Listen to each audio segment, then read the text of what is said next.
Okay guys, welcome to a video where I'm going to be discussing the transfer window deadline day, which just finished as I'm recording this. I'm hoping to get this up in the next kind of half an hour so it's relevant. You can probably tell, I'm kind of like, so first of all I should obviously say, if anyone doesn't know, I'm an Arsenal fan, and this was a window I was very much looking forward to, almost more so than the summer window which we had before the season started. This window was, the big one for most clubs, knowing that that final push to where they want to be by the end of the season is solely reliant on whether you need improvements or not, and if you do need improvements, who they would be. And I've got to say, it's been one of the worst deadline days I can remember. I mean, there's been so little going on. Obviously, we had one matter go from Chelsea to United recently. That was a big deal, obviously. But in terms of deadline day, not really anything breaking. There is one transfer that I just want to quickly mention that is still ongoing at the moment. It's the Nukplia, or whatever his name is, to Liverpool. So I don't know if that's actually going to go ahead or not, but I do know of it, and that would be a great signing for Liverpool.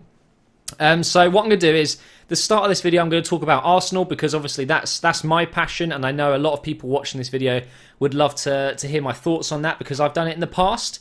And then I'll do a nice chat about other signings. So straight away, I'm going to go ahead and search. Oops, I'm going to search for Arsenal here. I can't type with the mic in the way. So, on the 31st of January, which we are here today, we've got Daniel Boateng going out to Hibernian on a loan, which is absolutely fine. We've got Emmanuel Frimpong, who's gone to Barnsley. Now, I want to talk about this one because a lot of people were confused. Some people are saying he's only gone on loan, and some people are saying he's gone for a permanent contract. What I know is, for a fact, that Sky and BBC are reporting it's a completely permanent transfer. And you can see that here, this word undisclosed. If anyone's not sure what that means that he's gone for a transfer and they have not disclosed the fee. So we don't know how much for. I'm guessing maybe $1 million. To be honest, I don't even know how much Frimpong is worth these days. He hasn't really lived up to the hype maybe when he was a bit younger. And his time has come. He has actually been sold by Arsenal. He's been going out on loan a lot. And Barnsley are the lucky lot to get Denchman. For how much, I don't know. Let's go to the next Arsenal one here. Not that one. Hang on. Go through them all. Here we go. No, not that one. Benik Afobe has gone to Sheffield Wednesday on the 30th. I did know about that already on Twitter. For some reason, it's not showing Kallstrom. That's weird. Okay, we're going to get rid of that. This is completely live, so I haven't been able to really, get this one sorted. So I do apologise for that. It's more just on the spin. So Arsenal made a signing of Kallstrom. Now, what I'm going to do, because no one might know actually who he is, we're going to go ahead and have a look right now. Why is that not letting me? There we go.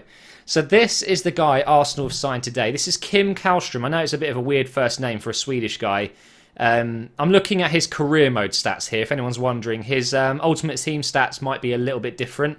But obviously, I'm a career mode channel. So you'll notice straight away, he's 32 years old.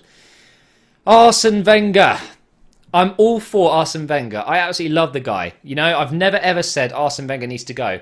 I was frustrated with him before we bought Ozil. I made a video really frustrated, actually, at all the signings that Tottenham were making and other teams around us were making, and we were just sitting there doing jack shit. And then obviously he announced, he did that silly face a few days before, which has become famous, of which he did like a couple of days ago as well. So everyone was like, ooh, another big signing, but nothing's happened. This is our signing of January, and it's only on loan until the end of the season.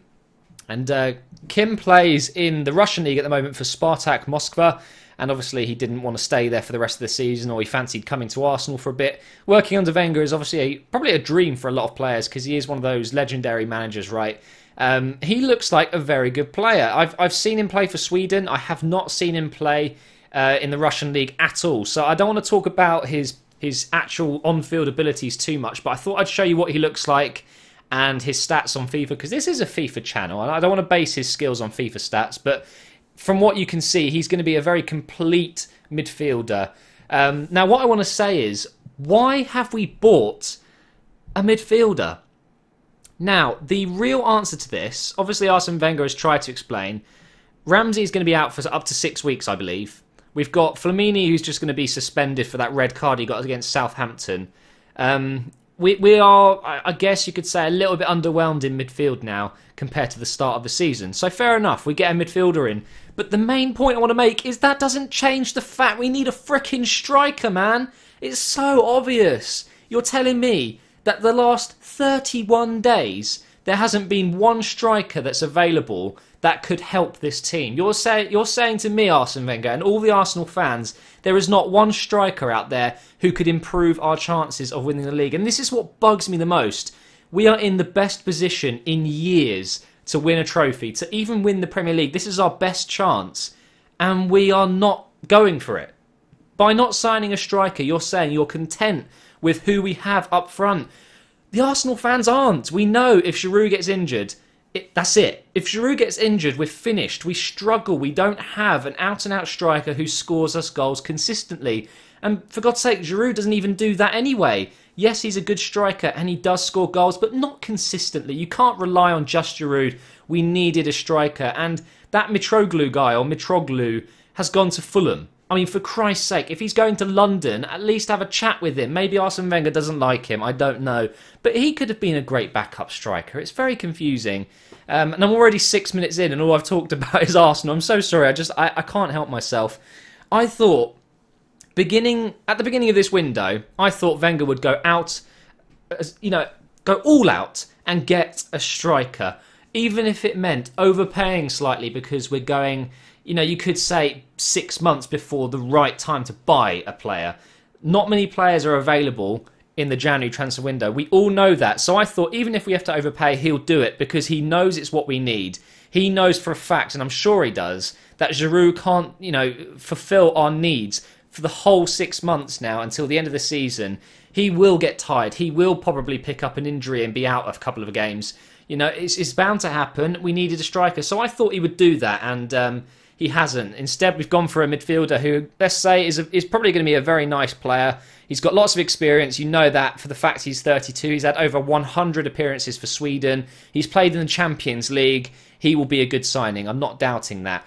But I'm just so disappointed. I'll stop talking about Arsenal now. Please do leave a comment and tell me if you agree, guys, because I'm very frustrated that nothing's come out of this window in terms of a striker. Even a centre-back would have been nice. And talking of centre-backs, Kurt Zouma. Let's find him. Where's Kurt Zouma? Right, I'm going to have to search because I can't find him. Zouma. Where is he? There we go, Kurt Zouma. Right, so we're going to go ahead and look at this. Kurt Zouma is a very young... Yeah, he's 19 years old. He's one of the FIFA legends on career mode. Everyone buys him because he's got so much potential. And Chelsea have just stepped in and taken him. They've bought him for 12 million and instantly loaned him back to Saint Etienne, which is a real shame because I think Zouma was actually a player that Wenger was looking at. Clearly didn't like him enough to actually try and secure his services. So that could have been a very good signing. Unfortunately not. But Chelsea have done absolutely incredibly well to get him. 12 million is an absolute bargain for such a good defender. If you look into his stats, he's... arguably one of the better players in the French league, so he's going to do very well at Chelsea when he finally gets into the team. I'm guessing he's kind of like a future Terry, when Terry, he's not going to be around forever. I'm sure Zouma will fill in that void. But also, just squad rotation. He can come on and do a good job for you. So well done to Chelsea on getting him. That is a very good signing, actually, and I've got to say I'm extremely jealous of that. Other big news was Hernandez. Hernandez has gone, hasn't he? Let's have a look at that. Where is it? Hernandez. Oh, well, maybe they're not reporting on it because it's just BPL. I don't actually know. But either way, Hernandez from Lazio has gone to Inter Milan. He was actually crying, wasn't he? Which was crazy.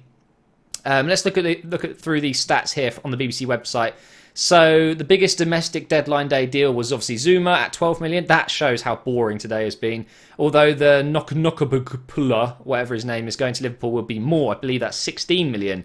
QPR have been the busiest. They haven't just signed 3. I think they're at 5 now. This is a little bit... I've just realised it's updated at 5.51. Crystal Palace have done very well as well. They just got Thomas Ince, didn't they? They literally got him 10 minutes before the end of the window, which is good. And obviously the biggest domestic deal has been Juan Mata going to Manchester United, which is the biggest signing and probably the best signing of the window. I don't want to go on too much more, guys. So what I want you guys to do is just leave a comment. Tell me anything. I want to read through them tonight and see what everyone else is thinking after this disappointing day. And especially you Arsenal fans, let me know if you're frustrated like I am, because I feel like we've just wasted our chance. And I have a feeling we'll look back at the end of summer when potentially we've come third behind Chelsea and City. City, I think, will win it, actually. And we'll look back and just think, had we got a striker, would we have been in a better position? Who knows? But yeah, sorry that it hasn't been a very, planned video. It was kind of just, I've gone upstairs after watching Deadline Day on Sky Sports and I've literally hit record. So hopefully you've enjoyed it. And I'll do another one of these if you guys enjoyed it next time there is a transfer window in the summer.